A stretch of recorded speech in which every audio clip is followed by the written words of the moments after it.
सर्दियाँ आ गई हैं और सर्दियों के साथ साथ ठंड बहुत ज़्यादा बढ़ गई है।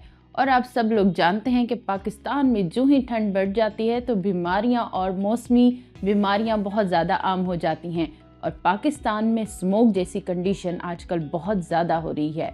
तो आज हम बात करेंगे स्मोक के बारे में। So welcome to Mednice because your health matters. I am your medical consultant doctor Razia Akbar. So smoke क्या है, स्मोक कैसे बनता है, क्या अलामात हैं इसकी और कैसे हम इससे बच सकते हैं and how it can affect our health. Pakistan में पिछले कुछ सालों से धुंध की शदीद सूरत हाल की वजह से, स्मोक की वजह से पाकिस्तान में बहुत ज़्यादा बीमारियां आम हो रही हैं। और आजकल आप न्यूज़ तो सुन ही रहे होंगे कि पिछले कुछ दिनों में लाहौर में सबसे ज़्यादा पेशेंट स्मोक का शिकार हुए हैं, जिसमें सबसे ज़्यादा छोटे बच्चे, बुजुर्ग और हामला खवातीन शामिल हैं। स्मोक बेसिकली कॉम्बिनेशन है दो चीज़ों का, जिसमें स्मोक प्लस फोग को कंबाइन करें तो स्मोक बनता है। और इसकी दो टाइप्स होती हैं, एक है सल्फ्यूरस स्मोक और दूसरा होता है फोटोकेमिकल स्मोक। सल्फ्यूरस स्मोक जो आमतौर पर पाकिस्तान में बहुत ज़्यादा पाया जाता है। सल्फ्यूरस स्मोक मोस्टली सर्दियों में होता है, जब बहुत ज़्यादा ठंड हो, बहुत ज़्यादा नमी हो और हवा का बिल्कुल भी गुजर ना हो। सर्दियों में होने वाली स्मोक सल्फ्यूरस स्मोक होती है, जो कि बहुत ही पॉइजनस, बहुत ही ज़्यादा डेंजरस होती है और इंसानी सेहत और लंग्स के लिए बहुत ज़्यादा नुकसानदेह होती है। सल्फ्यूरिक स्मोक बेसिकली बहुत सारे मिक्सचर से मिलकर बनती है। अगर स्मोक को देखा जाए, लाहौर और लाहौर के इर्द गिर्द के इलाकों में बहुत ज़्यादा होती है। ये धुंध सिर्फ और सिर्फ इस वजह से है क्योंकि इन एरियाज में बहुत ज़्यादा इंडस्ट्रीज होती हैं। तो सल्फ्यूरस स्मोक की सबसे ज़्यादा वजह होती है इंडस्ट्रियल स्मोक। इंडस्ट्रियल स्मोक यानी बहुत सारी फैक्ट्रियों में जब कोयल बहुत ज़्यादा बर्न होता है, फॉसिल फ्यूल्स बहुत ज़्यादा बर्न होते हैं और आम तौर पर जब हम खेतों के जो बची हुई चीज़ें होती हैं उनको जलाते हैं, एयर पोल्यूशन बहुत ज़्यादा हो, ओवर क्राउडेड पॉपुलेशन हो, जंगलात में बेतहाशा आग लगाने की वजह से और जो फसलों के बचे कुचे ज़रात होते हैं उनको आग लगाकर जो बहुत ज़्यादा धुआं उठता है, उसमें सल्फ्यूरस एंड सल्फ्यूरिक एसिड दोनों कंबाइन होते हैं और सल्फ्यूरस स्मोक बनाते हैं। ये सल्फ्यूरस स्मोक बहुत ही ज़्यादा पॉइजनस और डेंजरस होती है आपकी ह्यूमन हेल्थ के लिए। मोस्टली पाकिस्तान में ये सल्फ्यूरस स्मोक बहुत ही ज़्यादा कॉमन है। दूसरी टाइप स्मोक की होती है फोटोकेमिकल स्मोक, जो कि गाड़ियों से निकलने वाले धुएं से होती है, जिसमें हाइड्रोकार्बन्स और नाइट्रिक ऑक्साइड बहुत ज़्यादा मिकदार में पाए जाते हैं। मोस्टली जो गाड़ियों से निकलने वाले धुएं से स्मोक बनती है वो मोस्टली गर्मियों में बनती हैं और गर्म मौसम में बनती है, जो कि पाकिस्तान में बहुत कम देखी जाती है। तो पाकिस्तान में आमतौर पर सल्फ्यूरस स्मोक बहुत ज़्यादा पाई जाती है और ये सल्फ्यूरस स्मोक आपकी आँखों में, आपके गले में, आपकी चेस्ट में मज़ीद इन्फेक्शन पैदा कर सकती हैं। आजकल आप न्यूज़ में सुन रहे होंगे कि पाकिस्तान में एमरजेंसीज हॉस्पिटल्स में बहुत ज़्यादा हो गई हैं, जिनमें छोटे बच्चे और हामला खवातीन शामिल हैं। तो ये स्मोक इनहेल करने से बच्चों के लंग्स और लंग टिश्यू डिस्टर्ब हो जाते हैं, जिसकी वजह से निमोनिया, एस्थमा, रेस्पिरेटरी इन्फेक्शंस बहुत ज़्यादा कॉमन हो जाती हैं।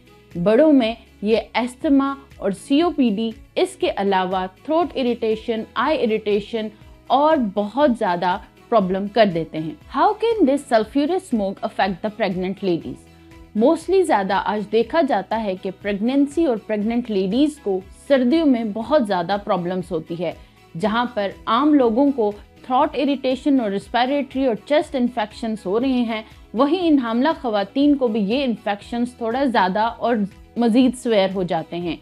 बहुत ज़्यादा स्टडीज़ में ये भी देखा गया है कि जो सल्फ्यूरस स्मोक है वो प्रेगनेंसी पे बहुत ज़्यादा डेंजरस इफेक्ट करता है, जिसमें आपकी बेबी की हेल्थ को बहुत ज़्यादा मुतासर करता है। प्रेग्नेंट लेडीज़ अगर बहुत ज़्यादा अरसे तक सल्फ्यूरिक स्मोक को इनहेल करें तो बहुत ज़्यादा चांसेस हैं मिसकैरेजेस के, प्रीमेच्योर लेबर के और लो बर्थ वेट के। यहाँ तक कि ऐसे बच्चे जो कि स्मोक इनहेलिंग का शिकार होते हैं, वो बच्चे वक्त से पहले ही पैदा हो जाते हैं और जिनमें अमूमी तौर पर बहुत ज़्यादा लंग डिजीज़ेस भी होते हैं। पैदा होने पर वज़न के कम होने के साथ साथ इन बच्चों में बहुत ज़्यादा हद तक एस्थमा, निमोनिया के भी असरात होते हैं और एस्थमा डेवलप होने के बहुत ज़्यादा चांसेस बढ़ जाते हैं।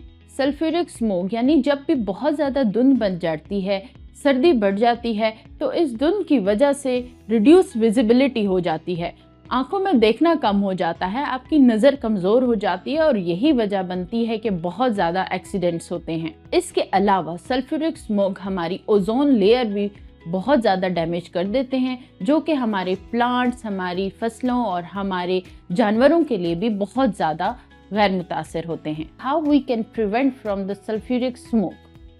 पाकिस्तान जैसे ओवर क्राउडेड और ओवर पॉपुलेटेड एरिया में जहां दिन ब दिन तरक्याती काम हो रही हैं, न्यू इंडस्ट्रीज डेवलप हो रही हैं, डेवलपमेंटल प्रोसीजर्स ऑन है, उन सब में हम अपने आप को कैसे इस स्मोक से बचा सकते हैं।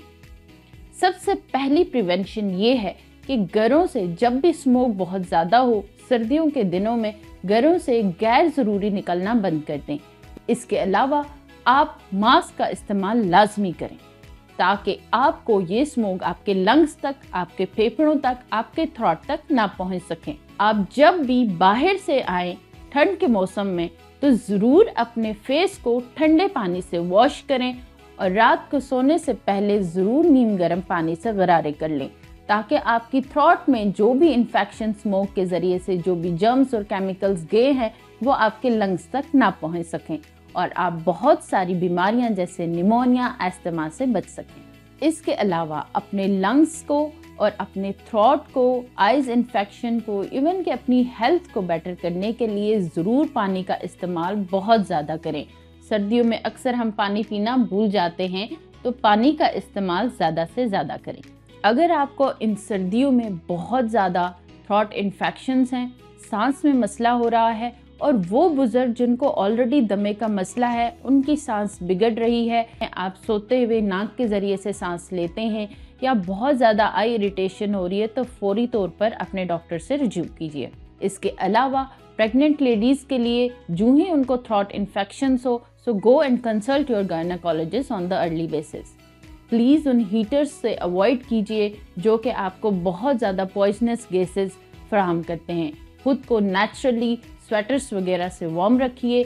ज़्यादा से ज़्यादा गर्म सूप और जो शांदा या कहवा वगैरह का इस्तेमाल ज़रूर कीजिए और इन मौसमों में बहुत ज़्यादा कोशिश कीजिए कि ग्रीन वेजिटेबल सूप और अंडों का इस्तेमाल ज़्यादा करें ताकि आपकी हेल्थ के साथ साथ आपको प्रोटीन भी मुनासिब मिलें और आप अपने आप को स्मोक जैसी कंडीशन से बचा सकें। If you want to book an appointment, please contact through the midnight channel.